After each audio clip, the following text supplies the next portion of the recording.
हलवाई रहता था।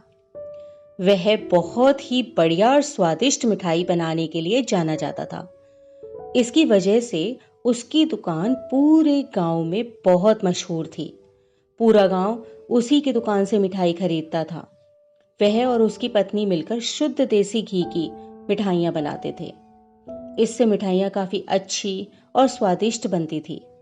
हर रोज शाम होते होते उसकी सारी मिठाइयाँ बिक जाती थीं और वह एक अच्छा खासा मुनाफा कमा लेता था। मिठाइयों से जैसे ही आमदनी बढ़ने लगी, सोहन के मन में और पैसा कमाने का लालच आने लग गया। अपने इसी लालच के चलते उसे एक तरकीब सूझी। वह शहर गया और वहां से एक दो चुंबक के टुकड़े ले आया। उन टुकड़ों को उसने अपने तराजू के नीचे लगा दिया। इसके बाद एक नया ग्राहक आया जिसने सोहन के पास से 1 किलो जलेबी खरीदी। इस बार तराजू में चुंबक लगाने की वजह से सोहन को अधिक मुनाफा हुआ। उसने अपनी इस तरकीब के बारे में अपनी पत्नी को भी बताया, लेकिन उसकी पत्नी को सोहन की यह चालाकी बिल्कुल अच्छी नहीं लगी।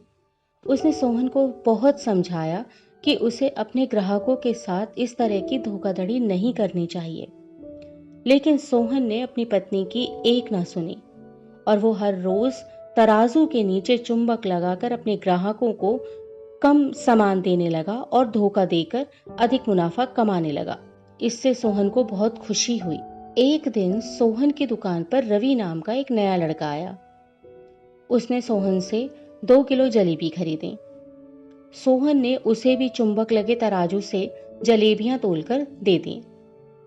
रवि ने जैसे ही जलेबी उठाई तो उसे लगा कि जलेबी का वजन 2 किलो से कुछ कम है। उसने अपना शक दूर करने के लिए सोहन से दोबारा से जलेबियों को तोलने के लिए कहा। रवि की बात सुनकर सोहन चिढ़ गया। उसने कहा, मेरे पास इतना फालतू समय नहीं है कि बार बार तुम्हारी जलेबियों को तोलता रहूं। इतना कहकर उसने रवि को वहां से जाने के लिए कह दिया। सोहन मिठाई वाले की बात सुनने के बाद रवि जलेबी लेकर वहां से चला गया।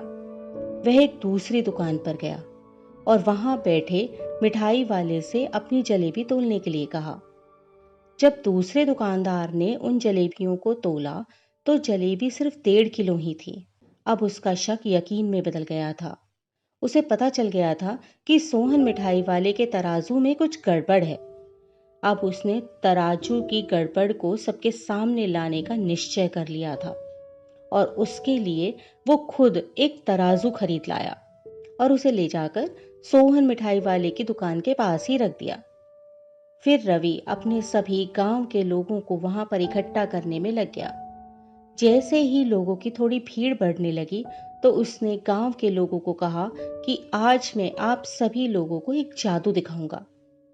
यह जादू देखने के लिए बस आप लोगों को सोहन मिठाई वाले से खरीदा गया सामान एक बार इस तराजू में तोलना होगा और आप देखेंगे कि कैसे सोहन मिठाई वाले के तराजू से तोली गई मिठाइयां इस दूसरे तराजू में आने पर अपने आप ही कम हो जाती हैं।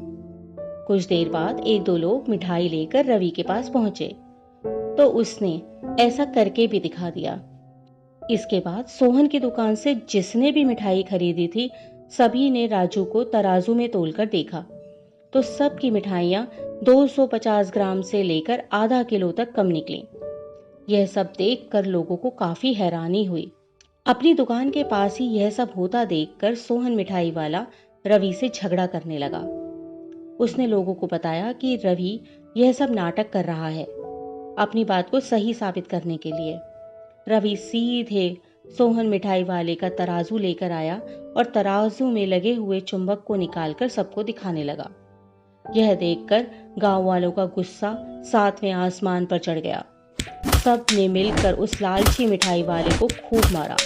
अब उस लालची मिठाई वाले को अपने लालच और उसके कारण की गई गलत हरकतों पर पछतावा हो रहा था। उसने अपने गांव के सभी लोगों से माफी मांगी और यह वादा भी किया कि भविष्य में कभी कोई ऐसी जालसाजी नहीं करेगा। सोहन की इस धोखाधड़ी से पूरा गांव नाराज था, इसलिए लोगों ने उसकी दुकान में जाना कम कर दिया था।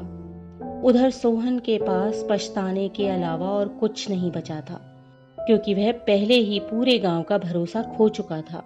तो हमें इस कहानी से यही सीखने को मिलता है कि हमें कभी भी लालच नहीं करना चाहिए।